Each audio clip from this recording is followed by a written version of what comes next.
Bonjour à tous, j'espère que vous allez bien. Je continue aujourd'hui les conseils pour la création ou l'amélioration d'un potager sur le balcon.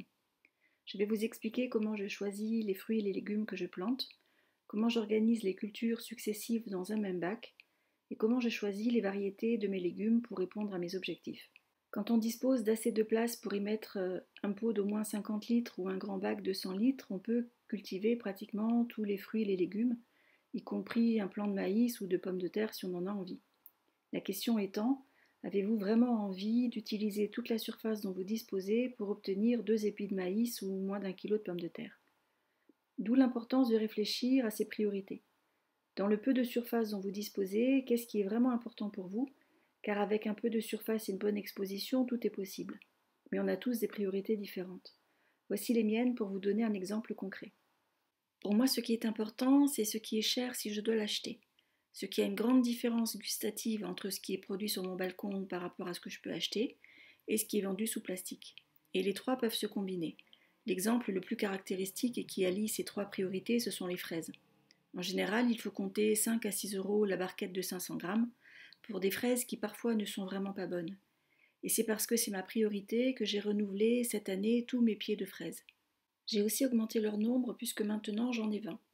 Cet automne, j'ai prévu d'en ajouter encore en achetant des Framberry, qui sont en fait des fraises avec un goût de framboise, et je vais essayer de multiplier les pieds que je possède en récupérant les stolons. Dans le même ordre d'idées, il y a tous les petits fruits rouges. Là aussi, c'est très cher, que ce soit les framboises ou les myrtilles, et vendus dans des barquettes en plastique. J'ai donc acheté cette année aussi 4 petits fruitiers, un framboisier, un mûrier tabéry et 2 myrtillers, et je vais essayer de bouturer aussi ces 4 petits fruitiers. Autre exemple de priorité, les tomates cerises, plus ou moins chères en fonction de leur qualité, surtout si on veut des bio, et la plupart du temps vendues en barquette, même si maintenant on en trouve de plus en plus en vrac. Et puis, depuis plusieurs années, j'ai pris l'habitude de faire des petits pois. Les petits pois frais sont aussi assez chers, ce qui fait que je consomme essentiellement des petits pois surgelés.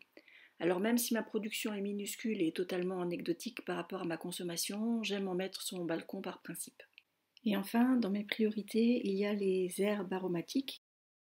Donc il me faut du basilic pour les tomates mozzarella ou pour faire du pesto, de la menthe pour les soupes froides de concombre, les mojitos ou les soupes de fraises, et puis le thym pour la ratatouille, même si je dois avouer que je suis une serial killeuse de thym.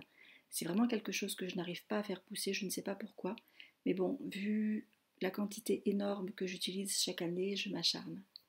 Une fois que les priorités sont fixées, il faut organiser sa saison pour arriver à tout cultiver dans la surface dont on dispose. De mon côté, les grosses cultures qui prennent beaucoup de place et qui doivent s'enchaîner, ce sont les petits pois et les tomates.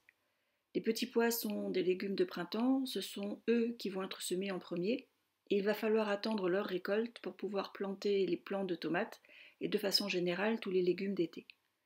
Pour les autres plantations et semis, comme les herbes aromatiques, les radis, salades ou même les carottes, comme ce sont des petites cultures, je les mets en place entre les pieds de tomates ou dans les petites jardinières. Cela ne rentre donc pas vraiment en compte dans mon organisation. Le plus important, c'est vraiment la succession des petits pois et des tomates dans les mêmes bacs. Et c'est là que le choix des variétés prend toute son importance. J'ai besoin que ma récolte de petits pois soit la plus rapide possible pour pouvoir planter mes tomates aux alentours du 15 mai, après l'essaim de glace. Je les sème donc dès le mois de février dans une terre qui n'est pas réchauffée avec des gelées qui sont encore possibles. Il existe deux grandes variétés de petits pois, les lisses et les ridés. Là on parle bien de la graine, au moment de la récolte, les petits pois seront tous les deux ronds et lisses. Les petits pois lisses sont plus rustiques que les ridés, ils résistent mieux au froid, on peut donc les semer de façon plus précoce, ce qui me convient bien puisque mon objectif est de les récolter pour la mi-mai. Et de la même façon, dans les petits pois lisses, j'ai sélectionné une variété précoce, c'est-à-dire que le temps entre le semis et la récolte est court, contrairement à d'autres variétés plus tardives. En tenant compte de tous ces critères, j'ai choisi la variété petit provençal. Si j'avais choisi des petits pois ridés avec une variété non précoce, ma récolte aurait eu lieu au moins un mois plus tard, vers la mi-juin, ce qui aurait été beaucoup trop tardif pour planter mes tomates. Mes tomates sont aussi choisies avec soin, c'est pour cela que je fais mes propres semis. Le choix des graines est vraiment très important et on peut trouver toutes les caractéristiques qu'on souhaite, ce qui n'est pas le cas quand on achète des plants où le choix est limité. Pour le balcon nord, j'ai préparé des Bloody Butcher. Je les ai sélectionnés car ce sont des tomates venant d'un pays froid et qui peuvent donc s'acclimater à la mi-ombre de mon balcon nord. Pour le balcon sud, je prends, comme pour les petits pois, des variétés qui sont précoces pour pouvoir faire une troisième rotation de culture après les tomates. Je privilégie aussi des tomates de petit calibre, plus adaptées à la culture en bac. Une année, j'avais essayé les tomates ananas, qui sont à la fois plus tardives mais aussi de gros calibre, et cela n'avait pas été concluant. Pour cette année, j'ai sélectionné une nouvelle variété, les Mascotka, qui vont être plantées dans des balconnières suspendues à la rambarde, ce qui va me faire gagner de la place. Ces tomates peuvent être cultivées en cascade, sans tutorage, ce qui me permet de les mettre en hauteur dans les balconnières. Pour compenser cet essai dont je n'ai aucune idée du résultat, j'ai pris des tomates cerises très productives, les Gardener's Delight, qui devraient assurer ma récolte.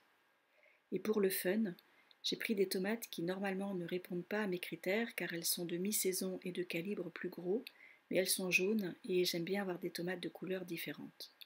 Depuis quelques semaines, je me penche sur la question des tomates greffées.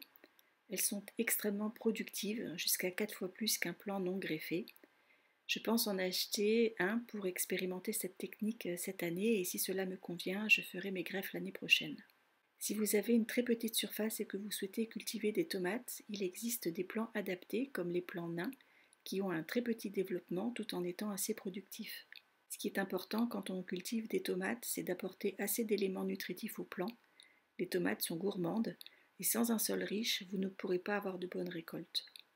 Je ferai prochainement une vidéo sur la façon d'apporter tous ces éléments nutritifs sans utiliser d'engrais chimiques.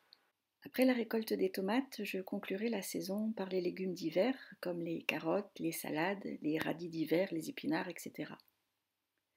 Là aussi, en fonction de la place dont vous disposez, il existe des variétés plus adaptées, comme les carottes à racines courtes qui peuvent être plantées dans des bacs avec une faible profondeur, les plus connues étant les carottes courtes marché de Paris.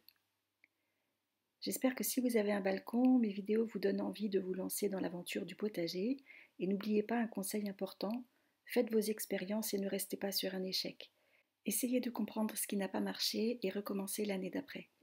Manger les fruits et les légumes qui viennent de notre balcon est vraiment très gratifiant. À bientôt!